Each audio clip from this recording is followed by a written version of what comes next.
Hi everyone, welcome back to Handling Outdoors. This is the all-new Insta360 X4. Today we're going to do a full review about it. It's insane. We're also going to get to test it out, see if it's right for you. This camera can do 8K all around and 11K time-lapse all around. And it has a second lens. This is the Insta360 X4.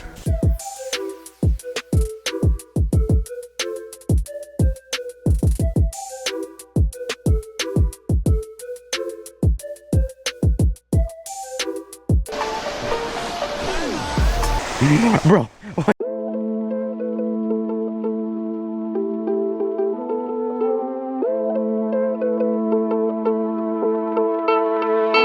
This is going to be by far the coolest reviews I've ever done. Now before I continue with the video, I'm just going to let you guys know I'm uploading a lot more on YouTube and Instagram over multiple times a week. Normal videos and YouTube shorts. Now before I give you a full review and everything you need to know about the Insta360 X4, I just want to let you know.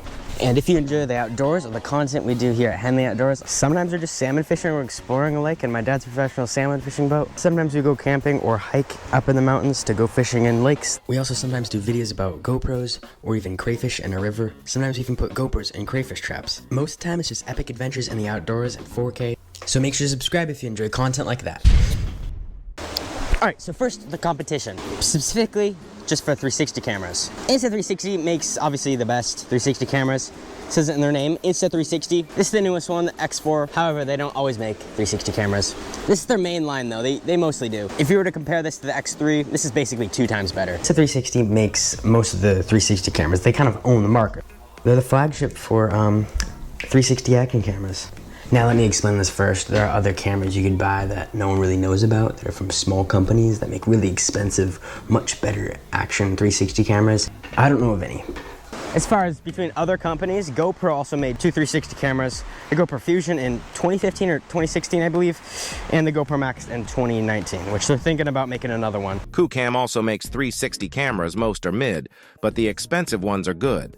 Wait, I could just say, this thing is better in every way. Second, it's a 360 camera, which basically just means that it has 2 lenses, one on each side that are warped, as you see right here, which if you want to record in 360, they just record at the same time. And as you're recording, it stitches together in camera a video where you get to toggle around and reframe it. I probably will talk about that again in today's video, I think.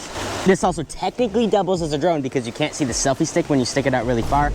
The cameras really can't pick it up. So if you were to put your face up to it, it would look weird.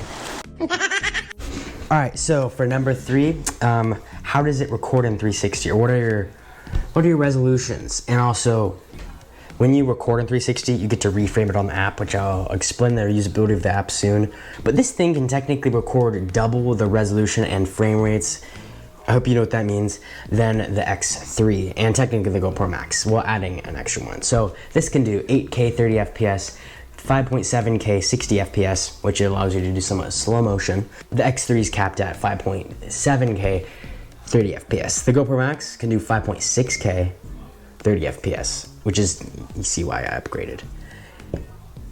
This thing new only costs $100 more than the GoPro Max. Think about that. That's just for 360 recording resolutions on this thing. Topping off at 8K 30, like I said. And when you crop in 8K 30, you get about 4K 30 FPS. It depends on how far you zoom in or zoom out. But the max resolution you could export it as is 4K 30 FPS.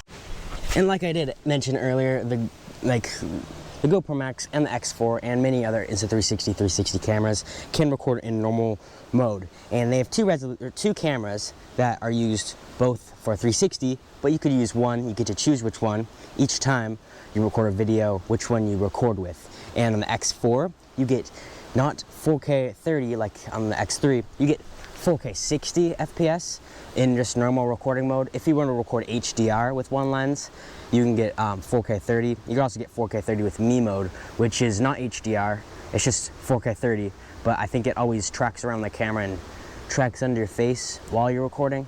I believe that's how Me mode works. I could be wrong. You get 72 megapixel 360 photos. When you crop it in, it's probably 18 megapixels to maybe 40 if you're lucky or something. I haven't really tried that, but I don't know if you could crop in and save a singular photo when you take a photo. Cost and release, $500 for this thing. It comes with many things, which I might get to unboxing. So $500, and it released in 2024, April 16th. They release one, and it's every 2 years. Oh, and this camera is definitely bigger than the Insta360 X4 and many other 360 cameras. In addition, not many people talk about this, but see these little grooves? That's for grip and heat, getting heat out of here. More surface area. Smart. Lens caps. So all cameras basically, some come with them. These have lens guards, so they're more of a part of the thing to the camera. So it's more like you want to keep them on at all times than something you might want to keep on when you need to protect these. But these also protect them too. So it's recommend that you keep these on, those are the standard lens guards, which they come with the camera. You could also buy them afterwards. I believe they're $20. But I'm not 100% sure. I could be totally wrong. I think it's $40 to $50 for after you buy this. You could buy premium lens guards, which cost more, and they're definitely more durable. Probably less scratch.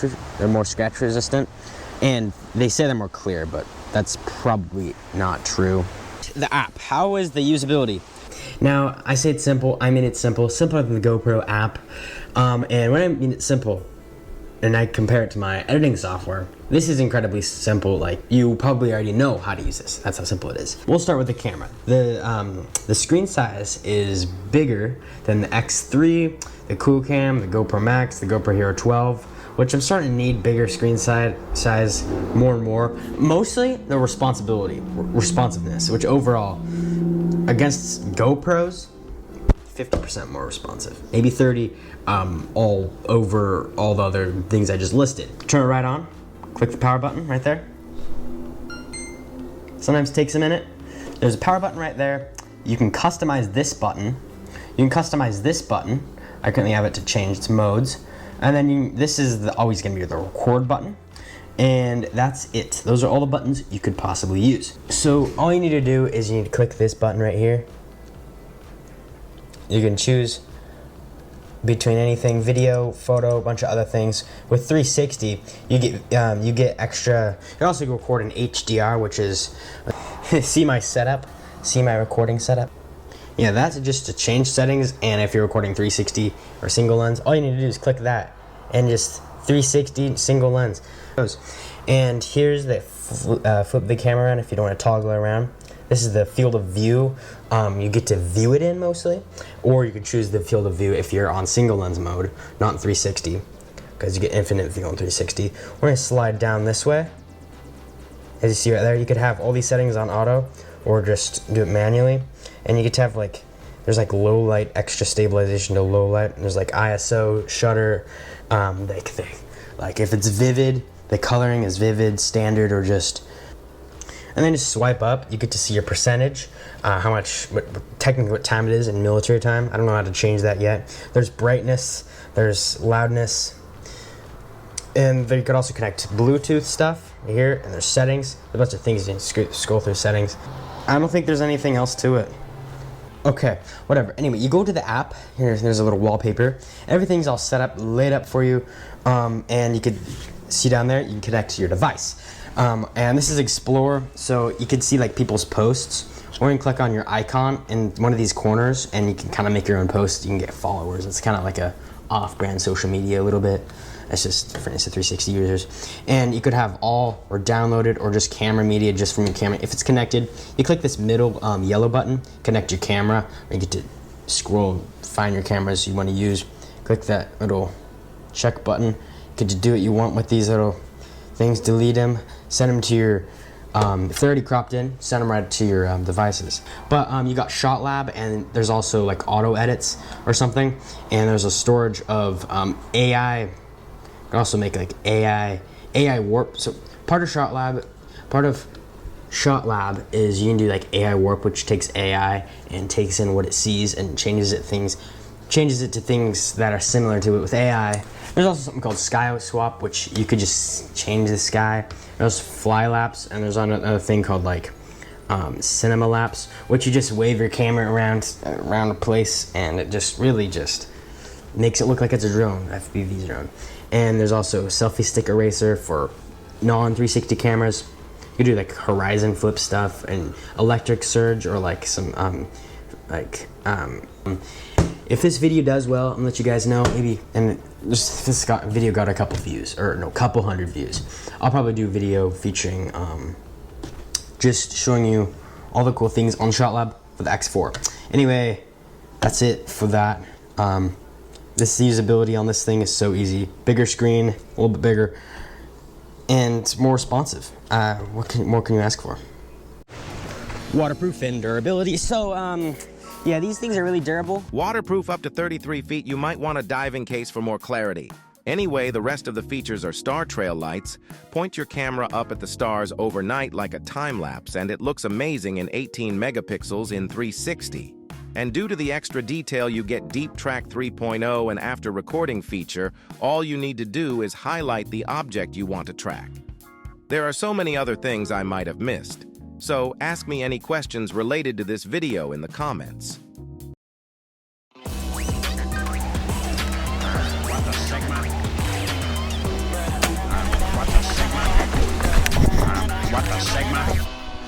What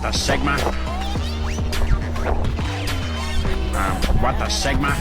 3, 2, 1, go.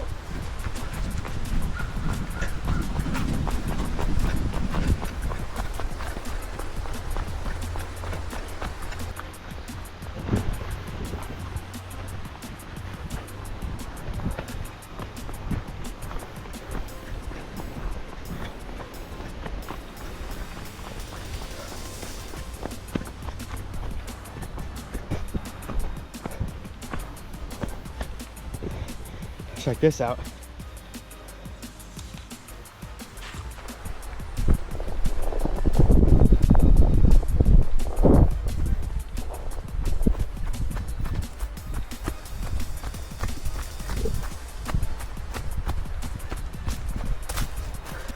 That's cool. Wasn't even fully extended. How was it, chat? I'm not gonna do any more tests. Oh, and the box is pretty simple. It just contains the Insta360 X4 with its 2,290 milliamp hour lithium ion battery that's rechargeable. Doesn't come with a charger though, you have to charge it through the camera. Also comes with a pack of lens guards. People really like these lens guards. They're removable too. There's also this travel case, and I also think there's stickers and a guide, and maybe a lens wipe as well. And there's also this other protective case to go around it for dangerous activities. Anyway, guys, that'll do it for today's video. This is not a really good video of mine.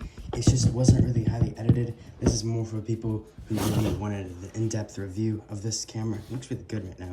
It's a really in-depth review of all the information that other YouTubers wouldn't really tell you. This video is basically a month delayed because I got it 9 days after its release, but I was busy since then. But is this better than the GoPro Hero 12? Well, honestly, I'd pick this because it can record 4K 60 normal lens mode, or just 8K 30, 360, and you just get more out of this camera. But there are some features that a GoPro has that this doesn't have. This just has more to it. The main thing that GoPro has over this camera is it's just technically smaller, and it just does way better slow motion and video. So honestly, I'd pick this camera and the GoPro Hero 12 if I had a choice. But this camera might just be better. I have some much better videos planned in the future. Let me know in the comments for any questions or any future videos ideas with the X4. Oh, I almost forgot to tell you.